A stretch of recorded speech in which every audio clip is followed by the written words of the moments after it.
Hello po mga kababayan, kamusta po kayong lahat? And once again, welcome po dito sa Simply Talkies Vlog. Tayo po ay magbibigay ng maiksing komento, opinion at reaksyon sa mga mainit na usaping politika sa ating bansa. Shout out po sa lahat ng ating channel subscribers, followers, nagla-like at nagsishare ng ating mga videos. Special shout out to all our OFWs, to the men and women in uniform, sa ating mga frontliners at mga guro. And may God bless us all. May God protect the Marcos administration from the forces of evil, the likes of Duterte's, their minions, and the anti-Marcoses. So pag-usapan natin mga kababayan, ito na naman si Bato. Meron na naman siyang sinisisi. Disappointed daw siya dito sa taong ito mga kababayan. Kasi mukhang ito, laging sinasabi ng mga Dutertes at mga kampo nila, basta't ikaw ay natulungan ng Duterte, dapat mong ipakita ang iyong pagtanaw ng utang na loob. In time, they need you. In time na ipakita nila ang pagtanaw mo ng utang na loob, wala pong libre. Kung ganun man lang pala, walang libre sa ginagawang pagtulong ng mga Dutertes at mga minions nila, kasi sila po ay nagsusulat. Hindi po sila nagsusulat sa tubig, kundi meron po silang notebook na pag ikaw ay nabigyan ng 5 kilong bigas, 2 dilata, 2 noodles, ikaw ay may utang na loob na sa mga Dutertes or their minions. Ganun po sila, no? Evident po hindi lang si Bato, mamaya sasabihin ko sa inyo, no? At ganun din po itong si Puganteng Harry Roque ay mayroon pong nais mangyari sa kanya sa the Netherlands. Yun po, no? So ituloy na natin to mga kababayan. Unahin natin ang Puganteng Harry Roque. Congratulations po sa Bureau of Immigration. Napaka-inutil ninyo. Oy, Senator Intoberos, Senator Wing Gatchalian, tapos na po ba yung 15 days na ibinigay ninyo sa Bureau of Immigration para po magbigay sila ng full report disclosure kung paano po nakatakas si Alice Guo na wala silang kaalam-alam? O ganun din po, di ba? Kay Harry Roque. Hindi po nila alam kung nasaan si Harry Roque. Nagbigay sila ng mga detalye pero I believe those are just baloney. Kumbaga, kunwari nangalap sila ng mga impormasyon pero sa totoo lang, they did nothing. Bakit? Ayun si Harry Roque nasa Netherlands. Alam nyo ba yon mga taga Bureau of Immigration? Di po ba? Alam nyo ba talaga yung dapat ninyong gawin? O isa lang kayong parang, sige, dito ako nagtatrabaho, bahala kayo sa buhay nyo. Alam nyo ba ang mandato ninyo? Ikaw dyan, Commissioner Biado, nasaan ka na? Di ba? Ano na nangyari? Ngayon si Roque nasa Netherlands, nagngangaw-ngaw pa doon. Di ba? Sabi niya mali ang ginawa ng gobyerno, sinisisi talaga nila ang gobyerno dapat ibalik na si Tatay Digong daw nila. Ibalik si Tatay Digong. Yan ang sigaw nila. Sabi pa ni Roque noon, lumabas na kayo at magpunta na tayo lahat sa EDSA. May nakinig ba sa isang pugante? Wala. Kaya malamang ang MBI po sa pamamagitan ni Director Jaime Santiago are mulling to file sedition cases to Harry Roque. Actually, may kaso na si Harry Roque na isinampa ng PAOK. Human trafficking related to Pogo. O ngayon, si Roque takbo sa Hague, takbo dyan sa ICC para po mag-apply na legal counsel ni Digong. No, ngayon, meron po siyang gustong hilingin sa gobyernong the Netherlands, sa mga Dutchmen. Ang Dutchmen, ang Netherlands po, tawag diyan noon ay Holland. Pero nabago na po di ba? Ginawa ng the Netherlands. Pero meron pa ring mga lugar diyan na tinatawag sila Holland no? Kasi po itong Netherlands, I believe, is a neutral country. Halimbawa lang, in times of war, pumunta ka sa the Netherlands, bawal po kayong magbarilan dyan. Yung mga pugante po, no, yung mga sabi nilang may political persecution sila, kung saan mang bansa sila, diyan po sila pumupunta. They seek political asylum o they ask for asylum. O, yun po ang ginagawa nila diyan sa Netherlands. Baka nga ang dami siguro diyan mga asylum. Ngayon, si Roque, pinangangalandakan niya na ano daw po, mag-a-apply siya ng political asylum. Ang sabi niya, ang hihilingin niya is non-refoulement. So, dinipay niya ibig sabihin ng word na yon, na kung ibig sabihin, no persecution, hindi daw siya pwedeng sokbitin, no, ibalik sa Pilipinas. Also, no punishment for illegal entry. O, ibig sabihin, nag-illegal entry siya sa Netherlands. Pinapasok siya eh. Ibig sabihin, anong pasaporte ang gamit niya? Ibig sabihin, gumagamit ba siya ng diplomatic passport tulad ni Sara Pusit Duterte, tulad ni Robin Padilla? O meron siyang Schengen visa? How did he get it? Dapat pinatanggal na yung Schengen visa niya. If our government is really up to Roque. Kaso kaya po nandyan si Roque kasi wala pa naman po talagang criminal case sa kanya na ipinapile at wala pa talagang warrant of arrest na ibinu-forward ang DOJ sa Interpol. Kaya walang magawa. Kaya malaya pong nakakapagdaldal, malaya pong nag-inciting to sedition si Puganting Harry Roque. At yan nga po, magre-request na siya ng political asylum sa the Netherlands. Pag ginrant po yan, Roque is in the compounds on the protection of the Dutch government. Hindi basta-basta siya pwedeng i-extradite. Ngayon, kung may political asylum, dyan siya maninirahan, probably he can still work. Di po ba? Kung sabi niya nga dun sa kanyang persecution is, ang reason daw niya is unjust political persecution by the House of Representatives, particularly the Quadcom. Ang tanong, Dutch government, will you believe the reason of Harry Roque? Kailangan mag-imbestiga muna kayo. Find the facts, find the truth about his claim of unjust political persecution. He is not being persecuted.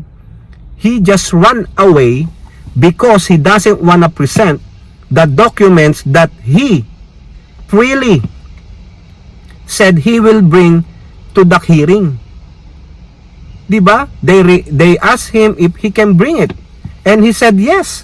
Nobody coerced him. Now, if you will grant him a political asylum, so therefore you are all idiots. Ha? Yun lang po sa akin. Bago i-aproba ng Dutch government o the Netherlands ang application na political asylum ni Harry Roque na unjust political persecution in our country, they have to do their diligent task. They have to do the research. Harry Roque is not being politically persecuted. He just ran away. He ran away because he cannot fathom the truth will be unmasked. The Pandora's box that he is holding will be open up, and they will find out that all of his assets, the immediate rise of his assets, the increase of the value of his properties are connected to this illegal pogos, illegal activities. That's why he ran away. If he is just and not lying about it, why run away? Why depart the country? Bakit? Kasi nga hindi niya kayang tanggapin na mabubulat-lat siya. Na yung sinasabi niya ay puro kasinungalingan na pinamana daw sa kanya ng tita niya, ganito, whatever. Hindi po. Hawak ni Roque ang katotohanang magsasabing siya ay isang sinungaling, gumawa ng hindi maganda. Kaya tumakbo Ngayon nagsisik ka ng political asylum because of unjust political persecution. Din na mo, Roque, duwag ka pala. Tapos sabi niya hindi daw siya pugante, hindi daw siya takas. Ano ginawa mo? What are you doing right now? Di po ba mga kababayan? Inutil. Gago lang yun, no, mga kababayan. Di daw siya takas. Eh ano, nasaan? Kung hindi ka takas, nasaan ka? Nagtutur ka lang? Wow, dami pera. O ngayon, hopefully, no, the Netherlands, the Dutch government, do your diligent task or work. Make an extensive research why Roque is saying that he is unjustly politically persecuted. It's not persecuted, it's not unjust. He did it on his own. Kaya dapat hindi mag-grant ang kanyang political asylum. Di po ba mga kababayan? O ngayon mga kababayan, lumabas naman tayo dyan kay Puganteng Harry Roque. No? Pasok naman tayo dito muli kay Senator Bato da Pancher de la Rosa kasi hindi lang si Pangulong Marcos ang kanyang sinisisi sa kinasasapitan niyang stress ngayon. No? Sinisisi niya rin si Secretary Anyo ng National Security Agency. No? Kasi po, isa po si Secretary Anyo na kasama nila John Vic Rimulya, DILG Secretary, si Defense Secretary Chudo Giboro, at si Pangulong Marcos ang gumawa ng extensive plan para po ma-hand over si Digong sa Interpol. And even Anyo, sabi po yan ni DILG Secretary John Vic Rimulya, Anyo hand over all the intelligence report to them kung ano po talaga ang balak ni Digong sa Hong Kong. Digong wants to be exiled in Hong Kong. Yun po yung sinasabi, advice sa kanya ng kanyang mga lawyers. Dito ka na lang kasi talaga pong natunugan nila na may lumabas ng warrant of arrest. Meron pong mga hudas sa ating gobyerno talaga. No, meron pang naipakalat na mga Judas Iscariot ang Duterte administration, yung mga loyal sa kanila. Now, the only problem is, yung mga anak ni Digong ang nagpumilit. Kaya nga sabi ko sa isang video natin, sino ang totoong nagkanulo kay Digong? Eh di yung mga anak niya because they urged their dad to come home. Para saan? Para gamitin lalo nung mga PDP senators at ni Sara Duterte na magkandidato, gamitin yung kapapularidad niya. O now, yun ang sabi ni John Vic Rimulya. Kumbaga, siya pa ang nagbigay ng impormasyon even though he is a good friend with the former president. Even though he worked with the former president. Di ba naging DILG secretary nga yan? Oh. So therefore, iisipin nila ba to, meron utang na loob. Ayan na naman tayo sa utang na loob. May utang na loob ka Anyo sa Pangulo pero ipinagkanulo mo. Sising-sisi po si Bato. Sabi niya,